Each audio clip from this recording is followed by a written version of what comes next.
ہستیوں کی یاد تازہ ہو جاتی ہے۔ سوال یہ پیدا ہوتا ہے، میں عموماً بیان کرتا ہوں، اگلے دن بھی یہاں اسی علاقے میں ایک کل شریف تھی تو میں عرض کر رہا تھا کہ سوال یہ پیدا ہوتا ہے کہ یا الہ العالمین، تیرے نام پہ قربانیاں ہیں، دن سارے تیرے ہیں، ذوالحج اگر تیرا بنایا ہے تو محرم بھی تو تیرا بنایا ہوا ہے، سفر بھی تیرا بنایا ہوا ہے، ربیع الاول بھی یا اللہ تیرا، ربیع ثانی بھی تیرا، پورے سال کے 12 مہینے اللہ رب العالمین کے، میرا رب تمام مہینوں کا خالق و مالک، تمام دنوں کا خالق و مالک، تمام تاریخوں کا خالق و مالک اللہ رب العالمین ہے۔ سوال یہ پیدا ہوتا ہے کہ یا الہ العالمین، جب قربانی کرنی ہے تیرے نام پر، تیری رضا کے لیے قربانی کرنی ہے، تجھے خوش کرنے کے لیے قربانی کرنی ہے، تیری محبت کے لیے قربانی کرنی ہے، تیری خوشنودی کے لیے قربانی کرنی ہے، یا اللہ پھر سارے دن تیرے اپنے ہیں، تو سارے دنوں کا خود مالک ہے۔ اگر یا الہ العالمین 10 ذوالحج کا تیرا دن ہے تو پہلے 9 دن بھی تو تیرے ہی دن ہے، یا الہ العالمین پھر ہمیں اجازت دے دے، جب دن بھی سارے تیرے، قربانی بھی تیرے نام پہ، قربانی بھی تیری رضا حاصل کرنے کے لیے، قربانی بھی تیری خوشنودی کے لیے، تو یا الہ العالمین یہ صرف 10، 11 اور 12 یہ 3 دن تو نے قربانی کے لیے کیوں مقرر فرمائے؟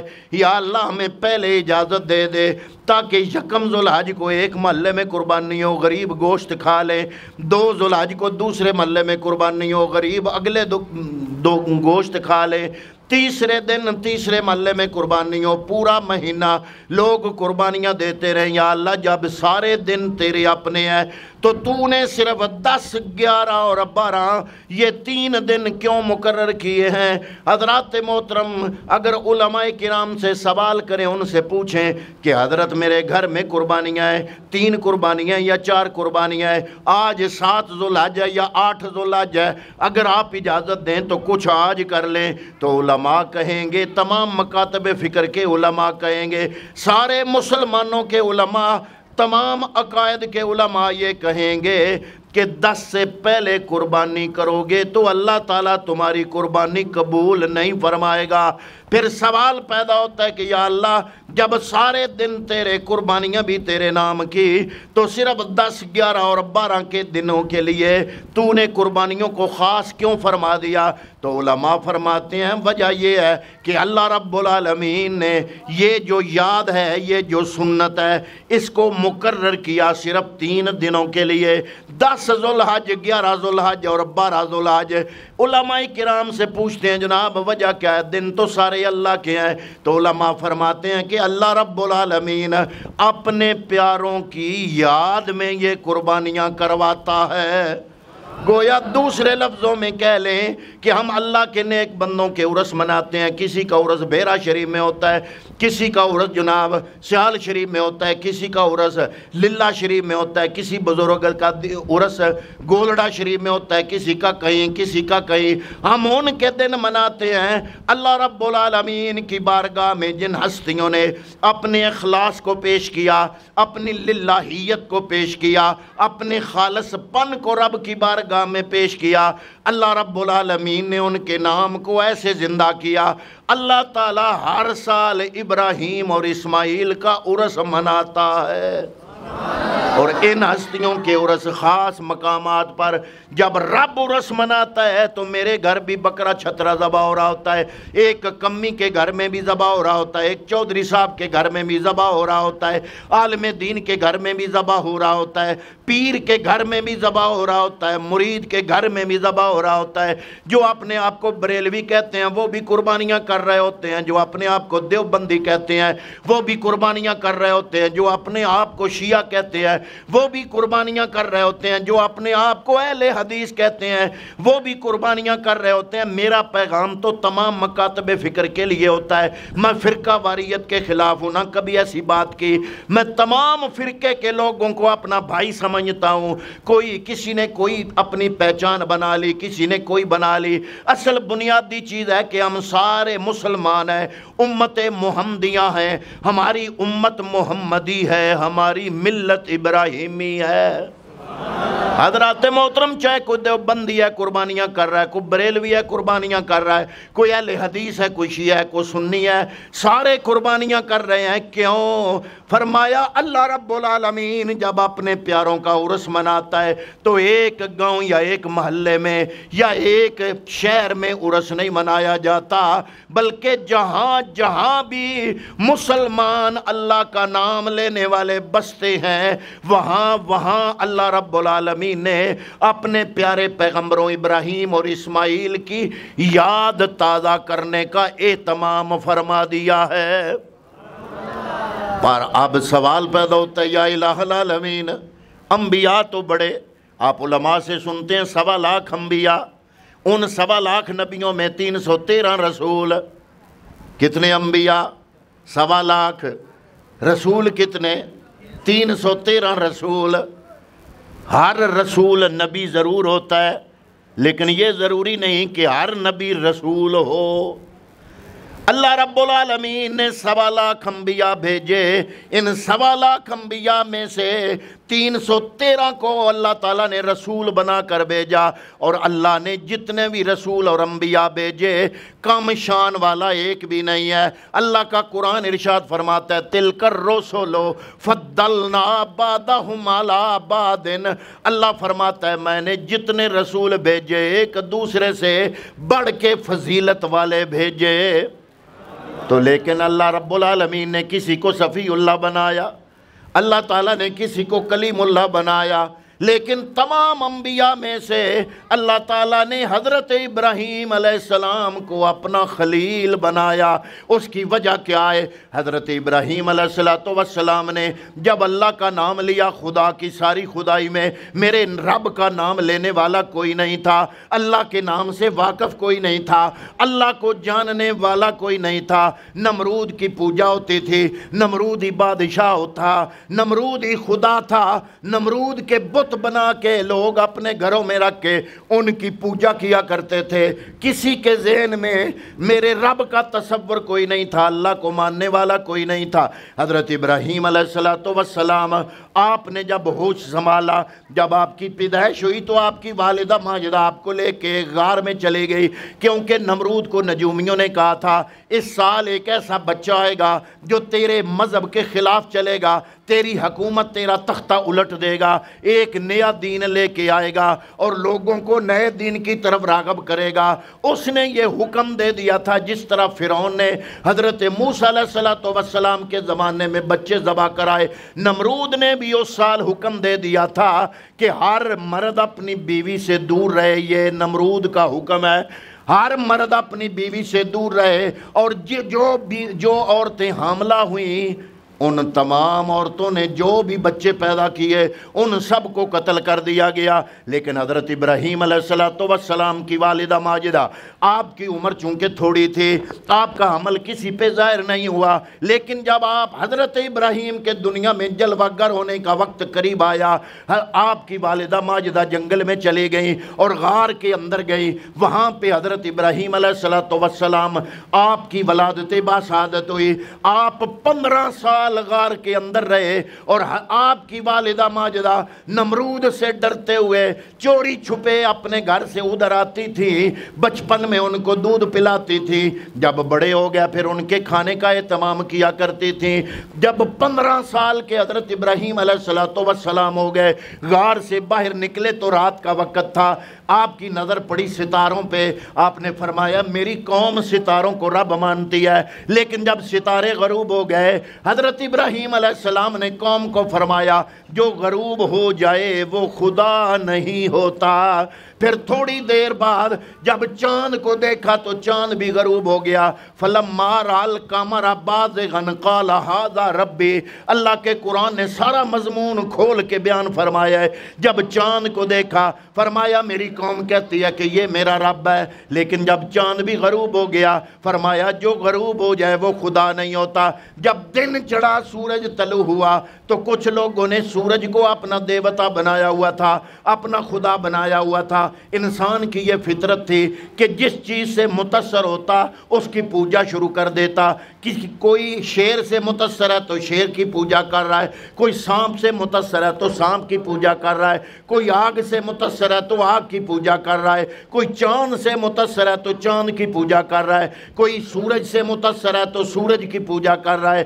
انسان جس چیز سے بھی متاثر ہوتا تھا اس کو اپنا خدا بناتا تھا۔ اللہ تعالیٰ کے جتنے بھی انبیاء آئے ان تمام انبیاء نے انسانیت کا رخ مخلوق کی طرف سے موڑ کے اپنے رب واحد کی طرف لگایا۔ اور حضرت ابراہیم علیہ السلام نے پہلا جو درس دیا اپنی قوم کو، نفسیاتی درس، نفسیاتی کچوکے لگائے کہ میری قوم کہتی ہے چاند میرا رب ہے۔ جب غروب ہو گیا تو فرمایا جس کو زوال آ جائے وہ رب نہیں ہوتا۔ حضرات محترم، جب آپ کا چاچا آذر، کچھ لوگوں کو وہ یہاں پر غلط فہمی ہوئی ہے، جو مضمون اللہ کے قرآن نے بیان کیا ہے کہ اس میں ابن کا لفظ آیا ہے کہ آپ کا ابا آپ کو بت بنا کے دیتا تھا کہ جا کے بیچ آؤ، لیکن نہیں، عرب کے اندر چاچے کو کے لیے بھی ابن کا لفظ بولا جاتا ہے۔ جب تاریخ پڑھ کے لے آتے ہیں تو پتہ چلتا ہے حضرت ابراہیم علیہ السلام کا جو والد تھا، آپ کے باپ تھے، آپ کے والد محترم تھے، وہ والد محترم آذر نہیں تھے، یہ آذر آپ کا چاچا تھا۔ آپ کے والد محترم کا نام تھا طارق، ابراہیم بن طارق بن ناجور بن ساروغ بن ارغوا بن فالغ بن عابر بن شالخ بن کینان بن ارفخشد بن سام بن نوح۔ حضرت نوح علیہ السلام تک آپ کا شجرہ جاتا ہے، اور قرآن مجید نے اب کا لفظ جس کے لیے بولا وہ آپ کا حقیقی والد نہیں ہے، آپ کا چچا ہے۔ آپ پوچھیں گے، آپ کے ذہن میں سوال آئے گا کہ مولانا صاحب آپ کو اس سے کیا اختلاف ہے کہ وہ ابا نہیں تھا وہ چاچا تھا، آپ کی اس سے کیا وجہ ہے اختلاف کرنے کی؟ تو جناب میں ہاتھ جوڑ کے عرض کرتا ہوں، وجہ یہ ہے کہ میرے نبی نے ارشاد فرمایا کہ میں محمد مصطفیٰ، میرا نور پاک پشتوں اور پاک ریموں سے ہوتا ہوا آ رہا ہے۔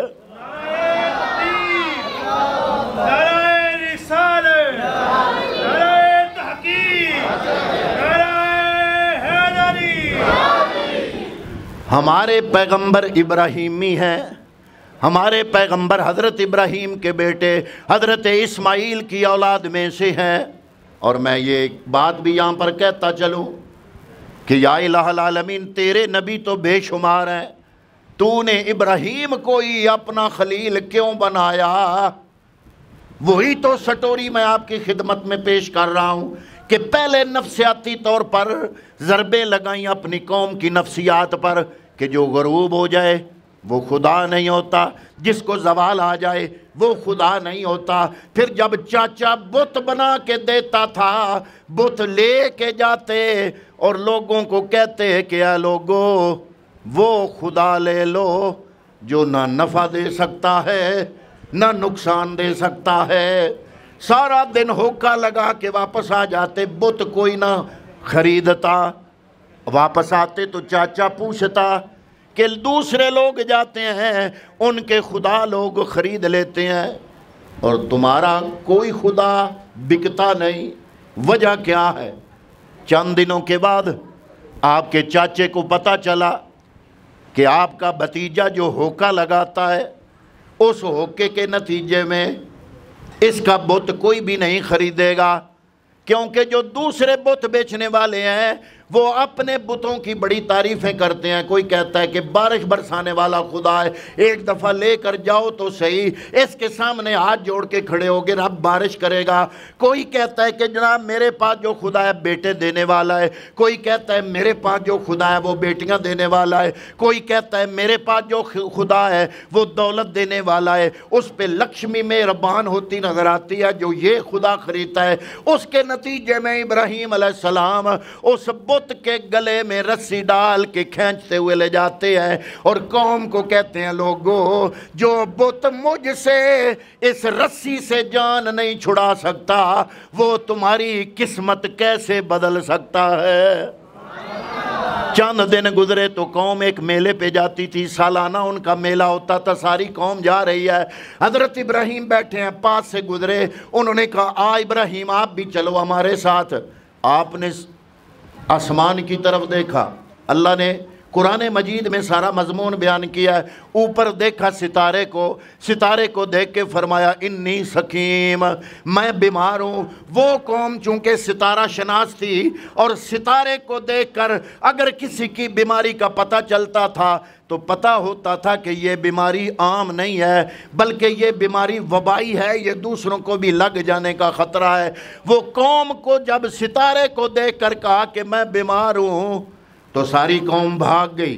جب ساری قوم میلے پہ چلے گئی، آپ بت خانے کے اندر گئے، سارے بتوں کو کلاڑا لے کر کسی کا جناب بازو کاٹا، کسی کا دایاں بازو، کسی کا بایاں بازو، کسی کی آنکھ نکالی، کسی کا کان کاٹا، کسی کی گردن اڑا دی۔ جو سب سے بڑا بت تھا اس کے کندھے پہ کلاڑا رکھ دیا۔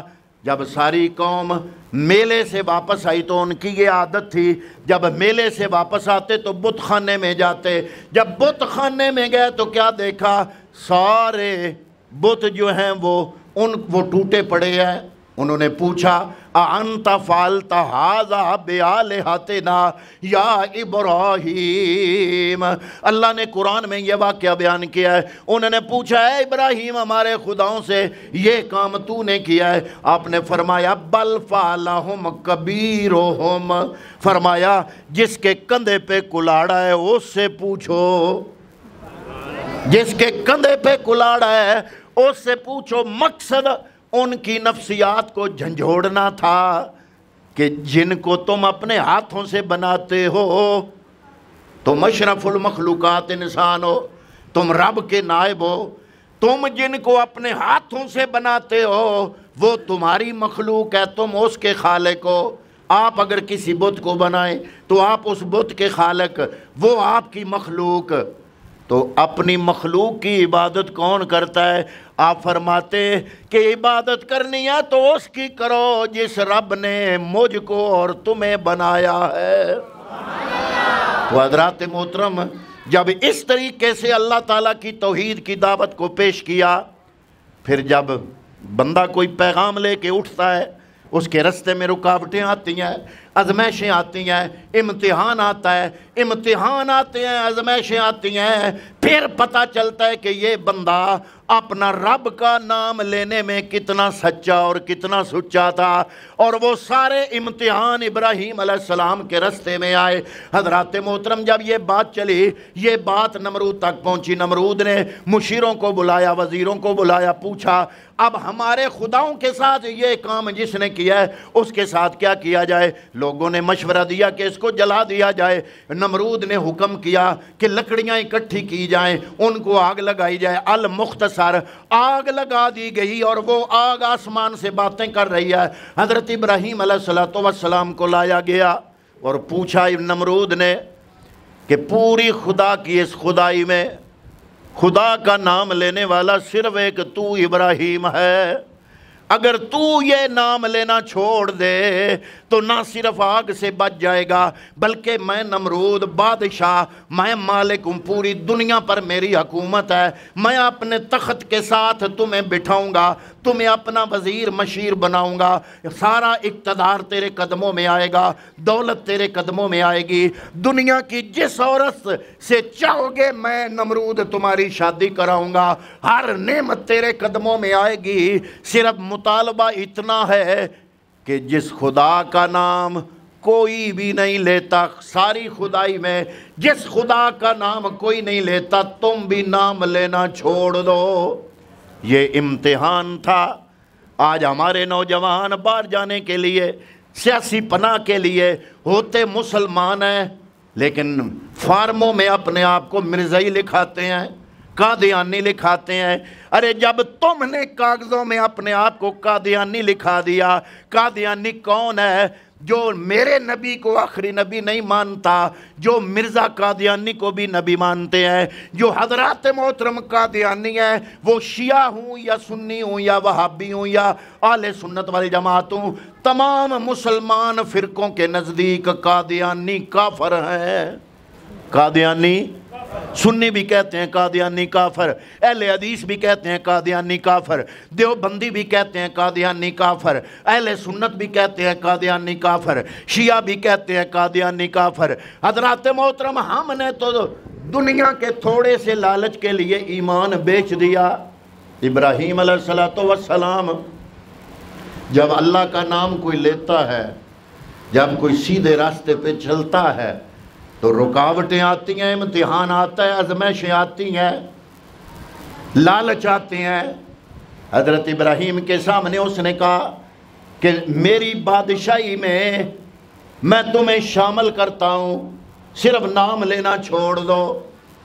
اب ہر بندے کی عقل کہتی ہے زندگی بچا لو، لیکن اگر تم نے نام لینا نہ چھوڑا تو نہ صرف یہ کہ حکومت جائے گی، تخت جائے گا، وزارت جائے گی، دولت جائے گی، بلکہ یہ آگ جل رہی ہے، تیری زندگی بھی جائے گی، فیصلہ تم کر لو۔